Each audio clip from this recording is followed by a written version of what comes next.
प्रिय विद्यार्थियों, मैं डी.के. मिश्रा, सहआचार्य जैनोलॉजी, BA तृतीय वर्ष प्रथम प्रश्न पत्र जैन दर्शन के प्रमुख सिद्धांत के अंतर्गत हमारी चर्चा चल रही है नयवाद पर। नय के भेदों को हम देख रहे हैं, भेदों पर विचार कर रहे हैं। आज नय के भेद समभिरूढ़ और एवंभूत नय हमारी चर्चा के विषय हैं।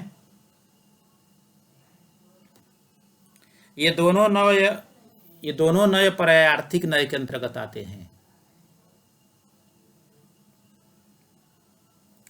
समविरूढ़ नय के बारे में कहा गया है, पर्याये निरुक्ति भेदेनार्थ भेद कृत समविरूढ़,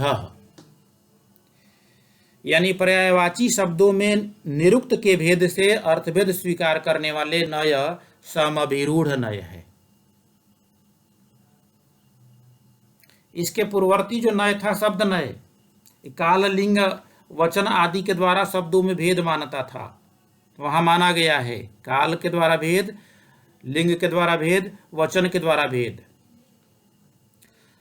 यह नय उससे भी सूक्ष्म है। यहां पर्यायवाची शब्दों में निरुक्त के भेद से अर्थभेद स्वीकार किया गया है। यहां इस नय में इसके अनुसार किसी भी शब्द का पर्यायवाची नहीं होता। अभी तक हम यही समझ रहे थे कि कुछ पर्यायवाची शब्द होते हैं, लेकिन यह नय कहता है कि पर्यायवाची शब्द भी सही बोध नहीं कराता। इसके अनुसार यदि पर्यायवाची नय सही बोध कराने वाला होता तो फिर एक ही शब्द से काम चल जाता। यानी भिन्न शब्द है तो उसका अर्थ भी भिन्न ही होना चाहिए, होता है।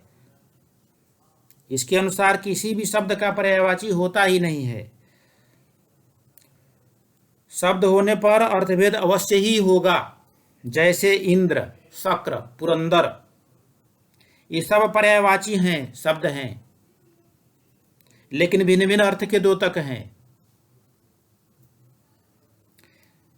यद्यपि तीनों के लिंग समान हैं। इसके पूर्ववर्ती नए शब्द नय में लिंग आदि के द्वारा हम भेद किए गए, जो स्त्रीलिंग, पुल्लिंग, नपुंसक लिंग, तटः, तटी, तटम करके हम भेद किए। अब यहाँ यह नय कहता है कि इंद्र, शक्र, पुरंदर ये सब पुल्लिंग हैं, फिर भी इनमें अर्थभेद है। भले ही पर्यायवाची शब्द हैं, लेकिन इनके शब्दों के अर्थ में भेद है। भेद की दृष्टि से ये सब एक नहीं है, इसलिए पर्यायवाची कोई मानता ही नहीं है। कोई पर्यायवाची वगैरह शब्द होते ही नहीं हैं, सब भिन्न भिन्न अर्थ के द्योतक हैं। देखिए यहाँ, जैसे इस नय के अनुसार इंद्र, इंद्रनादि इंद्रः, इंद्रनादि इंद्रः, ऐश्वर्यशाली हो वह इंद्र है। जो ऐश्वर्यशाली हो उसको इंद्र कहना चाहिए। शक्र, शक्रनाथ शक्रः, शक्ति संपन्न है वह शक्र है। जो शक्ति से युक्त है, शक्तिशाली है, उसको शक्र कहना चाहिए, वह शक्र है।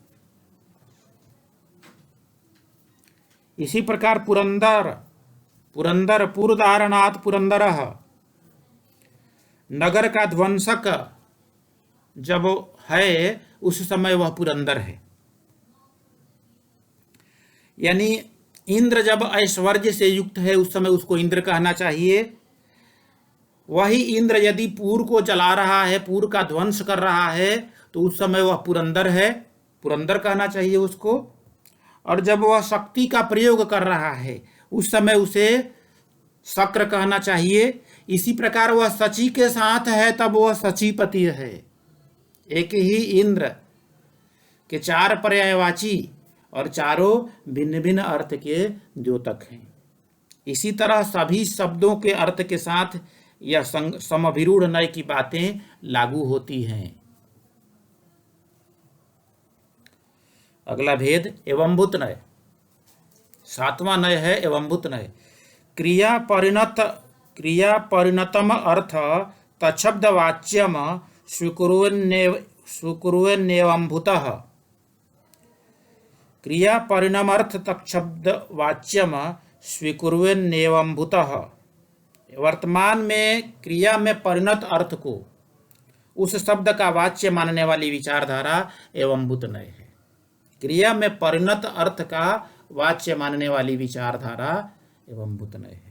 जैसे इंद्रासन पर आसीन हो उसे इंद्र कहना चाहिए, नहीं तो नहीं। शक्ति के प्रयोग के समय उसको शक्र कहना चाहिए, नहीं तो नहीं। पूजा करते समय को पुजारी कहा जाए, अध्यापन करते समय को अध्यापक कहा जाए, रसोई बनाते समय को रसोइया कहा जाए, अन्यथा उसे उस शब्द से प्रयोग नहीं किया जाए। यदि किया जाता है तो इस एवंभूत नय की दृष्टि से असत्य है।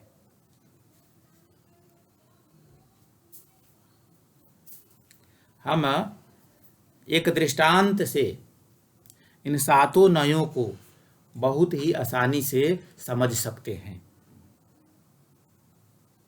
इन सातों नयों में कितना सूक्ष्मता है, कितना सत्य के निकट अपने को व्यक्त कर रहे हैं कि हम ही सत्य के निकट हैं, सूक्ष्म से सूक्ष्मतर होते जा रहे हैं। ये इस उदाहरण में हम देखेंगे। देखिए, कहीं पर पक्षी के शब्द को सुनकर, कहीं पर पक्षी की आवाज आ रही है, उस शब्द को सुनकर नयगम नय की दृष्टि में गांव में पक्षी की आवाज आ रही है, गांव में पक्षी की आवाज आ रही है, ऐसी दृष्टि नयगम नय की है। कहीं पर पक्षी की आवाज को सुनकर नयगम नय की दृष्टि में गांव में पक्षी की आवाज आ रही है। संग्रह नय कहता है कि गांव नहीं, वृक्ष पर पक्षी की आवाज आ रही है, वृक्ष पर पक्षी बोल रहे हैं। व्यवहार नय कहता है कि पूरे वृक्ष पर नहीं, वीटप पर, बरगद के पेड़ पर पक्षी बोल रहे हैं। ऋजुसूत्र नय और सूक्ष्म हो रहा है। यह नय कहता है कि पूरे पेड़ पर नहीं, पेड़ की शाखा पर पक्षी बोल रहे हैं, पक्षियों की आवाज आ रही है, पेड़ की शाखा से आ रही है, पूरे पेड़ से नहीं। शब्द नय कहता है कि पेड़ की पूरी शाखाओं से पक्षी नहीं बोल रहे हैं, आवाज जो आ रही है वो घोंसले से आ रही है, पक्षियां घोंसले में हैं, घोंसले से पक्षियों की आवाज आ रही है। इसलिए ऐसा नहीं कहना चाहिए कि सभी शाखाओं पर पक्षी बैठे हुए हैं और वो बोल रहे हैं, नहीं, घोंसले से आवाज आ रही है। शब्द नय कहता है कि घोंसले में पक्षी बोल रहे हैं। समविरूढ़ नय कहता है कि घोंसले में नहीं, पक्षी शरीर में बोल रहे हैं, अपने अपने शरीर से पक्षी बोल रहे हैं, अपनी अपनी आवाज कर रहे हैं। इसलिए उन सब नयों से यह नय सूक्ष्मतर है। एवंभूत नय का इसमें भी संतोष नहीं है, इन सब को भी वह सत्य नहीं मानता।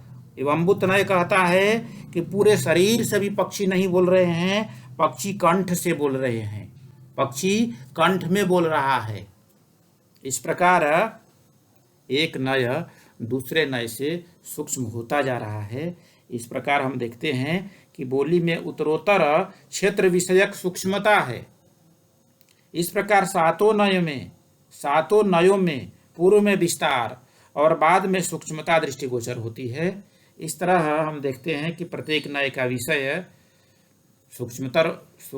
सूक्ष्मतम होते जा रहा है और सब अपने को सत्य कह रहे हैं। इसी प्रकार ये नय की विश्लेषणात्मक पद्धति से संबंधित नयवाद का चैप्टर आज पूरा हुआ, संपन्न।